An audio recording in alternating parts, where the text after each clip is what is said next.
തുർക്കിയിലേക്കുള്ള തീർത്ഥാടനം ആരംഭിക്കുന്നത് നേപ്പിൾസിൽ നിന്നാണെങ്കിലും ഞങ്ങൾ അതിൻ്റെ ഇടയ്ക്ക് 5 മണിക്കൂർ സമയം ഏഥൻസിലുണ്ടായിരുന്നു. അതിനെക്കുറിച്ച് പറഞ്ഞു. ഏഥൻസിൽ നിന്ന് വൈകുന്നേരം 6 മണിക്കാണ് തുർക്കിയിലേക്കുള്ള അടുത്ത ഫ്ലൈറ്റ് ഉള്ളത്. ഞങ്ങളങ്ങനെ ഏഥൻസ് നഗരമൊക്കെ കണ്ട് പൗലോസ്ലിഹ സുവിശേഷം അറിയിച്ച ആരിപ്പാഗസൊക്കെ കണ്ട് ഏതാണ്ട് 4:30 ഞങ്ങൾ എയർപോർട്ടിലെത്തി.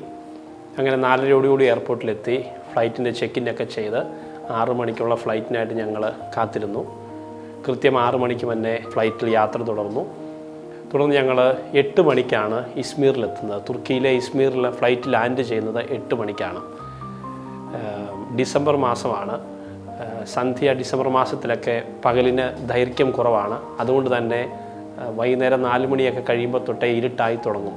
ചുരുക്കി പറഞ്ഞാൽ 8 മണിക്ക് ഞങ്ങൾ തുർക്കിയിലെ ഇസ്മീറിലെത്തുമ്പോൾ നന്നായിട്ട് ഇരുട്ടായി കഴിഞ്ഞു. തുർക്കിയിലെ ഞങ്ങളുടെ ആദ്യത്തെ ദിവസമാണ്.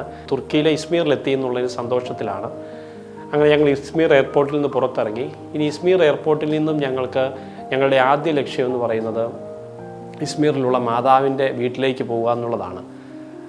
സുവിശേഷത്തിൽ പറയുന്നുണ്ടല്ലോ, ഈശോ കുരിശിൽ കിടന്നുകൊണ്ട് യോഹന്നാൻ സ്ലീഹയോട് പറയുകയാണ്, ഇതാ നിൻ്റെ അമ്മ.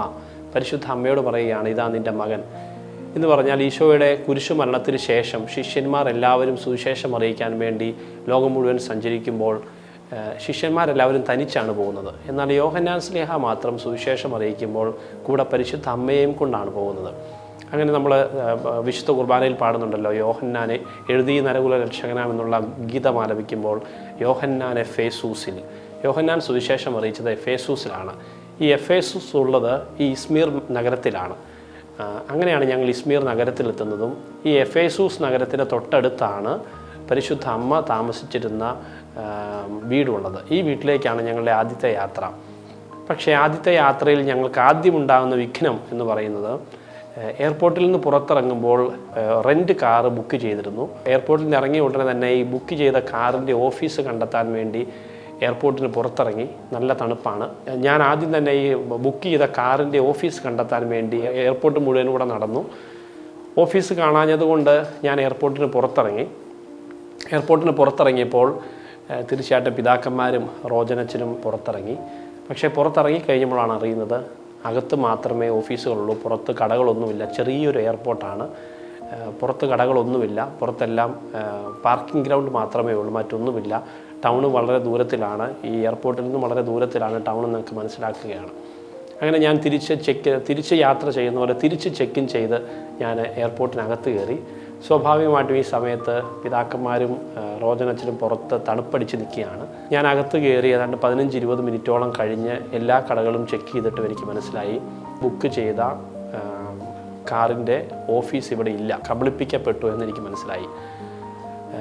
കാരണം ഈ കാറിൻ്റെ ഓഫീസ് ഇസ്മീർ നഗരത്തിലേ ഉള്ളൂ, എയർപോർട്ടിലില്ല. ഞാൻ ഇത് ബുക്ക് ചെയ്യുമ്പോൾ ഇസ്മീർ എയർപോർട്ടിലുണ്ട് എന്ന് വിചാരിച്ചാണ് ഞാൻ ബുക്ക് ചെയ്യുന്നത്. അങ്ങനെയാണ് ലൊക്കേഷൻ കാണിച്ചത്. പൈസ മുഴുവൻ പോയി, യാത്ര കുളമായി. യാത്രയിൽ ആദ്യം വിഘ്നം സംഭവിക്കുന്നു എന്നൊക്കെ വിചാരിച്ച് എനിക്കാകെ സങ്കടമായില്ല, എങ്കിലും ആകെ ബുദ്ധിമുട്ടുകൾ അനുഭവപ്പെട്ടു. ഈ പ്രതിസന്ധി എങ്ങനെ നേരിടണം എന്നുള്ള വിചാരം വന്നു. അങ്ങനെ ഞാൻ മറ്റ് കടകളിൽ ചെന്ന കാര്യം പറഞ്ഞു.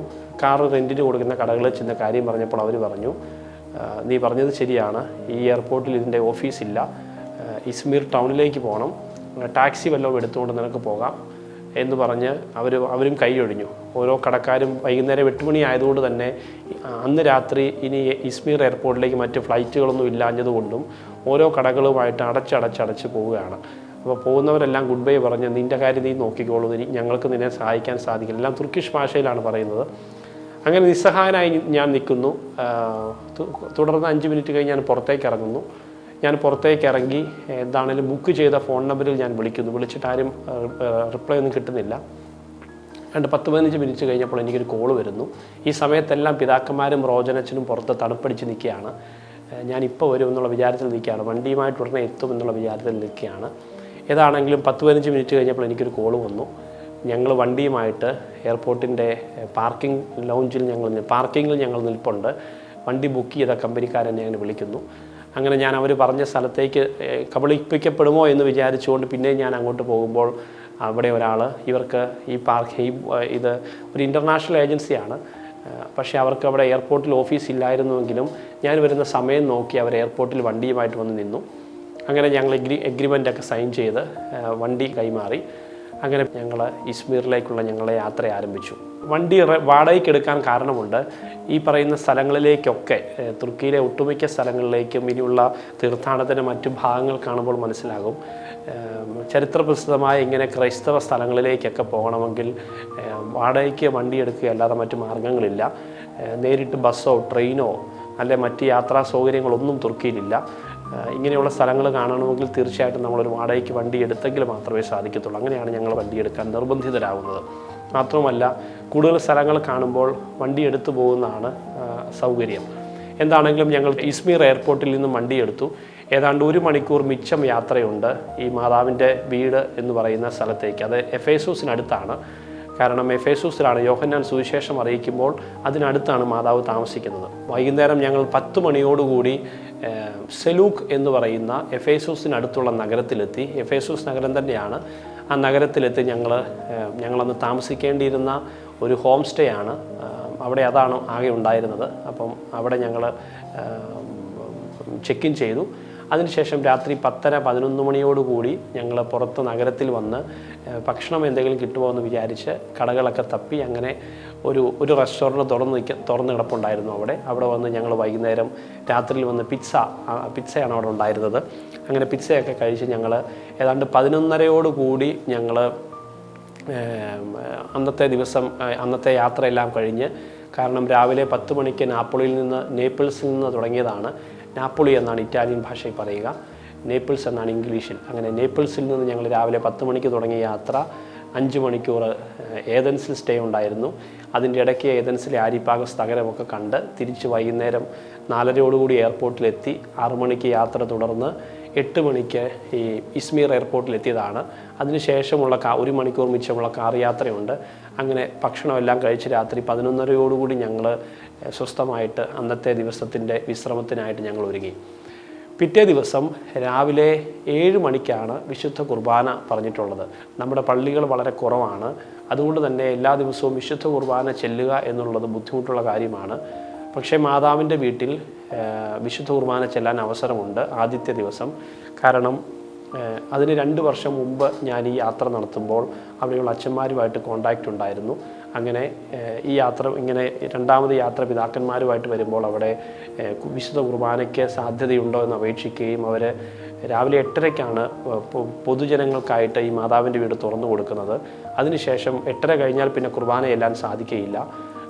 അതുകൊണ്ട് 8:30 മുമ്പ് വന്നാൽ കുർബാന ചെല്ലാൻ പറ്റുമെന്ന് ഈ മാതാവിൻ്റെ വീട് ഇന്ന് നോക്കുന്ന ഒരു കപ്പൂച്ചിൻ സന്യാസ സമൂഹത്തിലെ വൈദികരാണ്. അവർ പറഞ്ഞു, രാവിലെ 8:30 മുമ്പായിട്ട് വന്ന് കുർബാന ചൊല്ലിക്കഴിഞ്ഞാൽ അങ്ങനെ 7 മണിക്ക് കുർബാന ചെല്ലുവാണെങ്കിൽ കുർബാന ചെല്ലാൻ അവസരമുണ്ടെന്ന് പറഞ്ഞു. അതിൻ്റെ അടിസ്ഥാനത്തിൽ ഞങ്ങൾ പിറ്റേ ദിവസം രാവിലെ തന്നെ 6 മണിയോടുകൂടി ഞങ്ങൾ താമസിക്കുന്ന സ്ഥലത്ത് നിന്ന് ഞങ്ങൾ രാവിലെ ഇറങ്ങി. മാതാവിൻ്റെ വീട് സ്ഥിതി ചെയ്യുന്നത് എഫേസൂസ് നഗരത്തിൽ നിന്നും, അല്ലെങ്കിൽ പഴയ എഫേസൂസ് നഗരത്തിൽ നിന്നും ഏതാണ്ട് 7 കിലോമീറ്റർ ദൂരത്തിലാണ്. ഞങ്ങൾ താമസിക്കുന്ന സ്ഥലത്തു നിന്നും എഫേസൂസ് നഗരവും കടന്ന് മാതാവിൻ്റെ വീട്ടിലേക്ക് 6:50 എത്തുന്നു. മാതാവിൻ്റെ വീട് സ്ഥിതി ചെയ്യുന്ന സ്ഥലത്തിന് പറയുന്നത് കൊറേസോസ് മലമുകൾ എന്നാണ്. മലമുകളിലാണ് മാതാവിൻ്റെ വീട് സ്ഥിതി ചെയ്യുന്നത്. അവിടെ ചെല്ലുമ്പോഴേ അവിടെ എഴുതി വെച്ചിട്ടുണ്ട് മറിയ മന AV എന്ന് എഴുതി വെച്ചിട്ടുണ്ട്. മാതാവിൻ്റെ ഭവനം എന്നാണ്. 1891 ജർമ്മനിയിലെ കാതറിൻ ഓഫ് എമ്ര എന്ന് പറയുന്ന സന്യാസിക്കാണ് മാതാവിൻ്റെ വീട് ഇവിടെയാണ് എന്നുള്ള ദർശനം കിട്ടുന്നത്. പക്ഷേ സങ്കടകരമായ ഒരു വസ്തുത, ഈ മാതാവിൻ്റെ വീട് സ്ഥിതി ചെയ്യുന്ന സ്ഥലത്ത് കപ്പൂച്ചിൻ സന്യാസ സമൂഹം വൈദികരാണ് നോക്കുന്നതെങ്കിലും അവിടെ 5 ക്രിസ്ത്യൻ കുടുംബങ്ങൾ മാത്രമേ ഉള്ളൂ. ഈ സ്ഥലം ഭരിക്കുന്ന മുസ്ലിം ഗവൺമെൻറ്റിൻ്റെ ആധിപത്യത്തിലാണ്. അതുകൊണ്ട് തന്നെ മാതാവിൻ്റെ വീട് എന്ന് പറയുന്ന ഈ സ്ഥലത്തിന് ആ മുറ്റത്ത് മാതാവിനെക്കുറിച്ചുള്ള കാര്യങ്ങൾ എഴുതി വച്ചിട്ടുണ്ട്. ഈ എഴുതി വച്ചിരിക്കുന്നത് വിശുദ്ധ ഗ്രന്ഥം ബൈബിളിലെ മാതാവിനെക്കുറിച്ചുള്ള കാര്യങ്ങളല്ല, മറിച്ച് ഖുറാനിൽ മാതാവിനെക്കുറിച്ച് പരാമർശിക്കുന്ന കാര്യങ്ങളാണ് അവിടെ ഒരു ബോർഡിൽ എഴുതി വച്ചിരിക്കുന്നത്. അത്രമേൽ ഈ സ്ഥലം അവർ ഒക്കുപ്പൈ ചെയ്തിരിക്കുകയാണ്. ഗവൺമെൻറ്റിൻ്റെ കൃത്യമായ നിരീക്ഷണവും പ്രൊട്ടക്ഷനും ഒക്കെ കൊടുത്തുകൊണ്ട് ടൂറിസ്റ്റിനെ കടത്തിവിട്ട് അവരുടെ നിയന്ത്രണത്തിലാണ് ഈ സ്ഥലം. മാത്രമല്ല, അവരോട് സംസാരിക്കുമ്പോൾ അവിടെ അച്ഛന്മാർ പറഞ്ഞത് 3 വർഷത്തിൻ്റെ ഇടവേളയിൽ 6000-ഓളം ആളുകൾ ആ നാട് വിട്ടുപോയി. പലതരത്തിലുള്ള മതമർദ്ദനം കാരണം ക്രിസ്ത്യാനികൾ നാട് ഉപേക്ഷിക്കുകയാണ്. എന്നാണ് അവിടുത്തെ അച്ഛന്മാർ ഞങ്ങളോട് പങ്കുവച്ചത്. എന്താണെങ്കിലും രാവിലെ 7 മണിക്ക് ഞങ്ങൾ കൃത്യം 6:50 തന്നെ ഞങ്ങൾ ഈ മറിയ മന ഈ മാതാവിൻ്റെ വീട്ടിൽ ഞങ്ങളെത്തി. ഞങ്ങളെ കാത്ത് അതിൻ്റെ പ്രധാന കവാടത്തിൽ അച്ഛന്മാർ നിൽപ്പുണ്ടായിരുന്നു. ഉടനെ തന്നെ വിശുദ്ധ കുർബാനയ്ക്കായിട്ടുള്ള ഒരുക്കങ്ങൾ നടത്തി. അഭിവന്ദ്യ ജോസഫ് പെരുന്തോട്ടം പിതാവിൻ്റെ കാർമ്മികത്വത്തിൽ ഞങ്ങൾ ഒരുമിച്ച് ചേർന്ന് വിശുദ്ധ കുർബാന അർപ്പിച്ചു മാതാവിൻ്റെ വീട്ടിൽ. അതിനുശേഷം 8 മണിയോടുകൂടി വിശുദ്ധ കുർബാന അവസാനിച്ചെങ്കിലും അതിനുശേഷം അരമണിക്കൂറോളം സമയം ഉണ്ടായിരുന്നു. ശാന്തമായിട്ട് അരമണിക്കൂറോളം സമയം ഞങ്ങൾ പ്രാർത്ഥനയിലിരുന്നു. കാരണം 8:30ക്കാണ് പബ്ലിക്കിന് തുറന്നു കൊടുക്കുന്നത്. അത്രയും സമയം മാതാവിൻ്റെ ഭവനത്തിലായിരിക്കാനുള്ള അനുവാദം ഞങ്ങൾക്കുണ്ടായിരുന്നു. മാത്രമല്ല 8:30ക്ക് ശേഷം പൊതുജനങ്ങൾക്ക് തുറന്നു കൊടുത്തു കഴിഞ്ഞാൽ പിന്നെ ഈ മാതാവിൻ്റെ ഭവനത്തിനകത്ത് ഫോട്ടോ എടുക്കുവാനോ വീഡിയോ എടുക്കുവാനോ ഒന്നും അനുവാദമില്ല. പക്ഷേ 8:30 വരെയുള്ള സമയത്ത് ഞങ്ങൾക്ക് മാത്രമായിട്ട് ആ സ്ഥലം അനുവദിച്ചതുകൊണ്ട് ഇതിനെല്ലാം അനുവാദം ഉണ്ടായിരുന്നു താനും. അങ്ങനെ 1.5 മണിക്കൂറോളം സമയം മാതാവ് യോഹന്നാൻ ശ്ലീഹ സുവിശേഷം അറിയിച്ച എഫേസൂസിൽ സുവിശേഷം അറിയിച്ച കാലത്ത് മാതാവ് താമസിച്ചിരുന്നു എന്ന് പരക്കെ വിശ്വസിക്കപ്പെടുന്ന കത്തോലിക്കാ സഭയുടെ ഔദ്യോഗികമായ അംഗീകാരം ഇതുവരെ ലഭിച്ചിട്ടില്ലെങ്കിലും മാതാവിൻ്റെ വീട് ആണ് ഇതെന്ന് കത്തോലിക്കാ സഭ ഔദ്യോഗികമായി പ്രഖ്യാപിച്ചിട്ടില്ലെങ്കിലും 1967 പോൾ 4-ാമൻ മാർപ്പാപ്പ ഇവിടം സന്ദർശിച്ചിട്ടുണ്ട്. അതുപോലെ തന്നെ 1979 ജോൺ പോൾ 2-ാമൻ മാർപ്പാപ്പയും 2006 ബെനഡിക്റ്റ് 14-ാമൻ മാർപ്പാപ്പയും മാതാവിൻ്റെ ഭവനം സന്ദർശിച്ചിട്ടുള്ളതിൻ്റെ രേഖകൾ ആ ദൈവാലയത്തിൽ അവിടെ പ്രദർശിച്ചിട്ടുണ്ട്. ആ ദൈവാലയത്തിന് ആ മാർപ്പാപ്പമാർ കൊടുത്ത സമ്മാനങ്ങൾ അതിൻ്റെ അൾത്താരയിൽ തന്നെ സൂക്ഷിച്ചു വെച്ചിട്ടുണ്ട്. അതുകൊണ്ട് തന്നെ ഔദ്യോഗികമായ സഭയുടെ അറിയിപ്പുകൾ അല്ലെങ്കിൽ പ്രഖ്യാപനങ്ങൾ നടന്നിട്ടില്ലെങ്കിലും വിശ്വാസ കേന്ദ്രമായിട്ട് മാതാവ് അവസാന കാലത്ത് ജീവിച്ചിരുന്ന സ്ഥലമാണ് എന്ന് വിശ്വാസികൾ കരുതുകയും പരക്കെ വിശ്വസിക്കപ്പെടുകയും അതുപോലെ തന്നെ ആ വിശ്വാസത്തിൻ്റെ പുറത്ത് ആളുകൾ പ്രാർത്ഥിക്കുന്നതിന് അനുസരിച്ച് ധാരാളം അത്ഭുതങ്ങൾ ആ സ്ഥലത്ത് ഉണ്ടാവുകയും ഒക്കെ ചെയ്തിട്ടുണ്ട്. അതിൻ്റെയൊക്കെ സാക്ഷ്യം അവിടെയുള്ള ആളുകൾ പറയുന്നുണ്ട്. അങ്ങനെ മാതാവ് താമസിച്ച ആ സ്ഥലത്ത് ആ പ്രകൃതിയിൽ വിശുദ്ധ കുർബാന അർപ്പിച്ച് പ്രാർത്ഥന നിർഭരായി ഞങ്ങൾ ശരിക്കും പറഞ്ഞാൽ തുർക്കിയിലെ ഞങ്ങളുടെ തീർത്ഥാടനം ആരംഭിക്കുന്നത് ഈ മാതാവിൻ്റെ വീട്ടിൽ വിശുദ്ധ കുർബാന അർപ്പിച്ചുകൊണ്ടാണ്. വിശുദ്ധ കുർബാനയ്ക്ക് ശേഷം അവിടുത്തെ അച്ഛന്മാർ കാപ്പി കുടിക്കാനായിട്ട് ക്ഷണിച്ചു. അതിൻ്റെ അടുത്തുള്ള സുവനീറൊക്കെ വിൽക്കുന്ന റെസ്റ്റോറൻറ്റിലാണ് രാവിലത്തെ കാപ്പി ഒരുക്കിയിരുന്നത്. തുർക്കിഷ് ബ്രേക്ക്ഫാസ്റ്റ് ആയിരുന്നു. ബ്രെഡും അതുപോലെ തന്നെ കട്ട് ചെയ്ത ഫ്രഷ് വെജിറ്റബിൾസും തുർക്കിഷ് കോഫിയും ഒക്കെ കുടിച്ചുകൊണ്ട് അച്ഛന്മാരും അവിടുത്തെ ലോക്കൽ നേതാക്കളും ഒക്കെ വന്നിരുന്നു. പിതാക്കന്മാർ വരുന്നു എന്നറിഞ്ഞുകൊണ്ട് അവിടുത്തെ അച്ഛന്മാർ അവിടുത്തെ ലോക്കൽ നേതാക്കളെയൊക്കെ അറിയിച്ചിരുന്നു. കാരണം അങ്ങനെ അറിയിക്കേണ്ടതുണ്ട്. അങ്ങനെ അറിയിച്ച് ഞങ്ങൾ ഒരുമിച്ച് രാവിലെ അവർ ഞങ്ങൾക്കായി ഒരുക്കിയ കാപ്പിയൊക്കെ കുടിച്ച് ഞങ്ങൾ ഏതാണ്ട് 9:30 ഞങ്ങൾ തിരിച്ച് മാതാവിൻ്റെ വീടിൻ്റെ സന്ദർശനമൊക്കെ കഴിഞ്ഞ് ഞങ്ങൾ എഫേസൂസ് നഗരം കാണുവാനായിട്ട് ഞങ്ങൾ താഴേക്ക് യാത്രയായി. കാരണം മാതാവിൻ്റെ വീടിൻ്റെ ഏതാണ്ട് 7 കിലോമീറ്റർ താഴെയാണ് ഈ മാതാവിൻ്റെ ഭവനം സ്ഥിതി ചെയ്യുന്നത്. എഫേസൂസിലെ കൊറേസൂസ് മൗണ്ട് നൈറ്റിംഗേൽ എന്ന് പറയുന്ന ഒരു മലമുകളിലാണ് മാതാവിൻ്റെ വീടുള്ളത്. ഈ മലമുകളിൽ നിന്ന് ഏതാണ്ട് 7 കിലോമീറ്റർ താഴേട്ട് വരുമ്പോഴാണ് എഫേസൂസ് നഗരം. അങ്ങനെ ഞങ്ങൾ 9:30 എഫേസൂസ് നഗരം യോഹന്നാൻ ശ്ലീഹ സുവിശേഷം അറിയിച്ച 7 പ്രധാന സഭകളിൽ ഒന്നാണ് എഫേസൂസ്. ഈ എഫേസൂസ് നഗരം കാണുവാനായിട്ട് ഞങ്ങൾ താഴേക്ക് മലമുകളിൽ നിന്നും മാതാവിൻ്റെ വീട് കണ്ടതിന് ശേഷം ഞങ്ങൾ താഴേക്ക് ഇറങ്ങി.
കർത്താവിൻ തിരുവൈ നിണവുമിതാ പാവന ബലിപീഠേ. സ്നേഹഭയങ്ങളോടണയുക നാം അഖിലരും ഒന്നായി സന്നിധിയിൽ. വാനവനിരയോട് ചേർന്നേവം പാടാം ദൈവം പരിശുദ്ധൻ പരിശുദ്ധൻ നിത്യം പരിശുദ്ധൻ. പരിശുദ്ധ കന്യാമറിയം അവസാന കാലത്ത് ജീവിച്ച് മരിച്ച വീടിൻ്റെ മുൻപിലാണ് ഞങ്ങളിപ്പോൾ ഇവിടെ നിൽക്കുന്നത്. ഈ കാണുന്ന വീട് ഇപ്പോൾ ഒരു ചാപ്പലാണ്. അവിടെ ഞങ്ങൾ ഇന്ന് ഇപ്പോൾ രാവിലെ കുർബാന അർപ്പിച്ചു. ഞങ്ങൾ 4 പേര്, പാടിയത്ത് പിതാവും ജോജിനച്ഛനും വിലജിക്കൽ ജോജി അച്ഛനും റോജൻ നെൽപ്പുരയ്ക്കൽ അച്ഛനും ചേർന്ന് ഇവിടെ ബലിയർപ്പിച്ചു. ഞങ്ങൾ ഈ തുർക്കിയിലെ വിവിധ പുണ്യപ്പെട്ട സ്ഥലങ്ങൾ സന്ദർശിക്കാൻ എത്തിയതാണ്. അതിലേറ്റവും പ്രധാനപ്പെട്ട ഒരു സ്ഥലമാണിത്, മാതാവിൻ്റെ ഈ ഭവനം. നമുക്കറിയാം, വിശുദ്ധ ബൈബിളിൽ പരാമർശിച്ചിരിക്കുന്നത് ഈശോ കുരിശിൽ കിടന്നുകൊണ്ട് മാതാവിൻ്റെ സംരക്ഷണം യോഹന്നാനെ ഏൽപ്പിക്കുകയുണ്ടായി. യോഹന്നാൻ പിന്നീട് സുവിശേഷ പ്രഘോഷണത്തിനായിട്ട് അയക്കപ്പെട്ടത് ഏഷ്യ മൈനറിലേക്കാണ്. ആ ഏഷ്യ മൈനറാണ് ഈ തുർക്കി. ഇവിടെ എഫേസൂസിലാണ് യോഹന്നാൻ്റെ പ്രധാനപ്പെട്ട പ്രേക്ഷിത രംഗം. എഫേസൂസിലാണല്ലോ യോഹന്നാൻ സ്ലീഹ താമസിച്ച് സുവിശേഷം അറിയിച്ചത്. മാതാവിനെയും കൊണ്ട് പ്രത്യേകിച്ച് യെരൂശലേമിലെ മതപീഡനങ്ങൾ ഉണ്ടായപ്പോൾ എല്ലാവരും ചിതറിക്കപ്പെട്ടു. വിശിഷ്യന്മാർ പലരും വധിക്കപ്പെട്ടു, പീഡിപ്പിക്കപ്പെട്ട് രക്തസാക്ഷികളായി. അപ്പോൾ യോഹന്നാൻ ഏഷ്യ മൈനറിലേക്ക് തൻ്റെ പ്രേക്ഷിത രംഗത്തേക്ക് മാതാവിനെയും ഇവിടെ കൊണ്ടുവന്നു എന്നുള്ളതാണ് പാരമ്പര്യ വിശ്വാസം. അതനുസരിച്ച് യോഹന്നാൻ്റെ കൂടെ മാതാവ് ഇവിടെ താമസിച്ചു. അങ്ങനെ യോഹന്നാൻ എഫേസൂസിൽ സുവിശേഷം അറിയിക്കുകയും അവിടെ വെച്ച് മരിക്കുകയും ചെയ്തു. യോഹന്നാൻ്റെയും മരണം ഈ എഫേസൂസിലാണ്. അദ്ദേഹത്തിൻ്റെ പേരിലുള്ള ബസിലിക്ക ഇവിടെയുണ്ട്, മാതാവിൻ്റെ പേരിലുള്ള ബസിലിക്ക ഇവിടെയുണ്ട്.